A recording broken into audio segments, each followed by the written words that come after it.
नमस्कार। पीएम किसान योजना की 21वीं किस्त आने वाली है और आज हम इसी पर बात करेंगे। चलिए सीधे मुद्दे पर आते हैं और जानते हैं कि ये पैसा बिना किसी रुकावट के खाते में आए, इसके लिए क्या-क्या करना जरूरी है। त्योहारों का मौसम आ गया है और जाहिर है हर लाभार्थी के मन में सबसे बड़ा सवाल यही घूम रहा होगा कि क्या अगली किस्त मतलब वो जो 2000 रुपए आने हैं दिवाली से पहले मिल जाएंगे। जी हाँ, बिल्कुल। ये जो 21वीं किस्त है इसकी रकम है पूरे 2000 रुपए और इसे देश के करोड़ों किसान परिवारों के लिए एक तरह से कह सकते हैं कि दिवाली का तोहफा ही माना जा रहा है। तो चलिए इसी दिवाली के तोहफे यानी 21वीं किस्त के बारे में थोड़ा और जानते हैं। आखिर ये है क्या और इसके आने की उम्मीद कब तक है? देखिए, ये जो पीएम किसान सम्मान निधि योजना है, इसका मकसद है छोटे और सीमांत किसानों को सीधी आर्थिक मदद देना। इससे होता ये है कि वो अपनी खेती किसानी से जुड़े खर्च निकाल पाते हैं। कुल मिलाकर साल में 6000 रुपए मिलते हैं, जो 2-2 हजार की 3 बराबर किस्तों में आते हैं।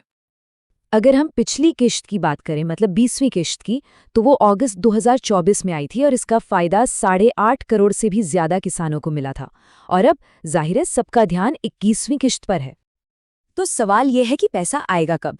देखिए, अभी तक कोई ऑफिशियल तारीख तो नहीं आई है, लेकिन जो खबरें आ रही हैं उनके हिसाब से ये पेमेंट दिवाली से पहले हो जाएगी। मतलब अक्टूबर के आखिरी हफ्ते या नवंबर की शुरुआत में पैसा आ सकता है। तो पैसा तो आने वाला है, पर सबसे जरूरी बात ये समझना है कि आखिर वो कौन सी वजह हो सकती हैं जिनसे ये पैसा खाते में आते आते रुक जाए। और देखिए, बात बस इतनी सी है, अगर सारी जानकारी बिल्कुल सही है तो पेमेंट टाइम पर आ जाएगी। लेकिन जरा सी भी चूक हुई, कोई छोटी सी भी गलती रह गई तो पेमेंट अटक सकती है। और ये गलतियां होती क्या हैं? ज्यादातर बहुत मामूली सी लगती हैं, पर हैं बहुत जरूरी। जैसे कि ई-केवाईसी पूरा नहीं करवाया, या फिर जो मोबाइल नंबर दिया है वो बदल गया है, या बैंक की डिटेल्स में कोई गड़बड़ है। बस इन्हीं वजहों से पैसा रुक जाता है। ठीक है, तो एक एक करके इन चीजों को समझते हैं। सबसे पहला और सबसे जरूरी काम, लाभार्थी लिस्ट में अपना नाम चेक करना। तो सवाल ये है कि कैसे पता करें कि लिस्ट में नाम है भी या नहीं, क्योंकि सबसे पहली चेकिंग तो यही होनी चाहिए कि नाम ऑफिशियल बेनिफिशियरी लिस्ट में सही से दर्ज हो। इसका तरीका बहुत आसान है। सबसे पहले ऑफिशियल वेबसाइट pmkisan.gov.in पर जाना है। वहाँ होम पेज पर ही फार्मर्स कॉर्नर का एक सेक्शन दिखेगा। उसमें बेनिफिशियरी स्टेटस पर क्लिक करना है। फिर या तो अपना आधार नंबर या बैंक अकाउंट नंबर डालिए और सबमिट करते ही पेमेंट हिस्ट्री और अभी का स्टेटस सब सामने आ जाएगा। चलिए स्टेटस चेक करने के बाद अब दो सबसे जरूरी अपडेट्स की बात करते हैं। एक है मोबाइल नंबर और दूसरा है ई-केवाईसी। ये दोनों ही बहुत क्रिटिकल हैं। देखिए, मोबाइल नंबर अपडेट रखना इसलिए ज़रूरी है क्योंकि सारी ज़रूरी सूचनाएं और ओटीपी उसी पर आते हैं।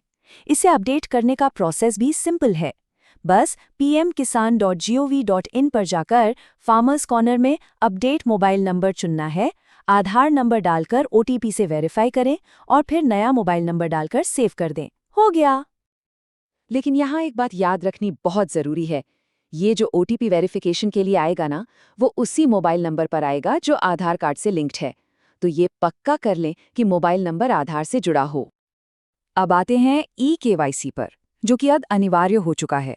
इसे भी ऑनलाइन पोर्टल से ही कर सकते हैं। ऑफिशियल पीएम किसान पोर्टल पर जाएं, फार्मर्स कॉर्नर में ई-केवाईसी लिंक पर क्लिक करें, अपना आधार नंबर डालें, फिर आधार से लिंक्ड मोबाइल नंबर पर जो ओटीपी आएगा उसे डाल दें। बस वेरिफिकेशन होते ही ई-केवाईसी पूरा हो जाएगा।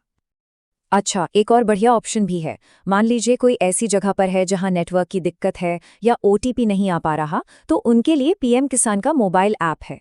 इसमें ओटीपी के बिना भी फेस ऑथेंटिकेशन से मतलब चेहरा दिखाकर ई-केवाईसी पूरा किया जा सकता है।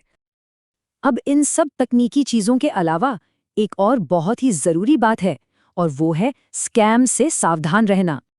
एक बात बिल्कुल गांठ बांध लीजिए, सरकार कभी भी व्हाट्सएप या एसएमएस पर लिंक भेजकर जानकारी अपडेट करने के लिए नहीं कहती है। अगर ऐसा कोई भी लिंक आता है तो वो 100% फ्रॉड है।